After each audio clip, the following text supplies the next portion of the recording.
Dans cette vidéo, vous apprendrez à frapper un amorti du coup droit. Il s'agit d'un coup efficace à une main, où la balle rebondit près du filet et reste basse, prenant l'adversaire au dépourvu. Les 3 étapes clés sont la préparation, le coup et le suivi. Première étape, la préparation. Utilisez la prise continentale.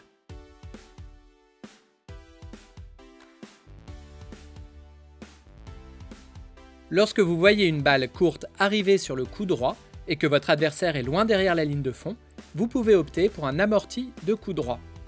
Faites un tour complet avec la jambe du côté sans raquette devant et l'épaule du bras avec la raquette dirigée vers le filet. Soulevez la raquette vers l'arrière et avec la main sans raquette de façon à ce qu'elle soit bien au-dessus de l'épaule. Le coude de frappe doit être presque à hauteur de l'épaule. La préparation de l'amorti du coup droit est la même que celle du coup droit, car il est important de le masquer. Passez à la prise continentale au dernier moment. La prise doit être détendue, sinon vous allez faire sauter la balle très haut. Deuxième étape, le coup.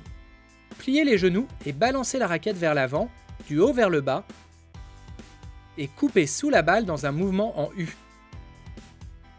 Au contact, le bras doit être tendu et la balle doit être devant et sur le côté.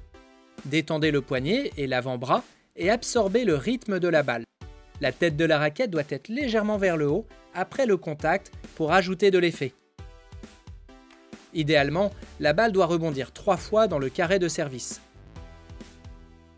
Évitez de couper la balle de manière agressive pour ajouter un effet exagéré, car il pourrait être difficile de contrôler la hauteur et la profondeur. Troisième étape, le suivi de la balle. Maintenez la position latérale et terminez avec la raquette tendue devant vous et l'autre main derrière. Après avoir frappé un amorti, soyez prêt à courir vers le filet pour couper l'angle et anticiper le tombé de la balle. Entraînez-vous à faire des coups droits jusqu'à ce que vous maîtrisiez la technique. Bon jeu!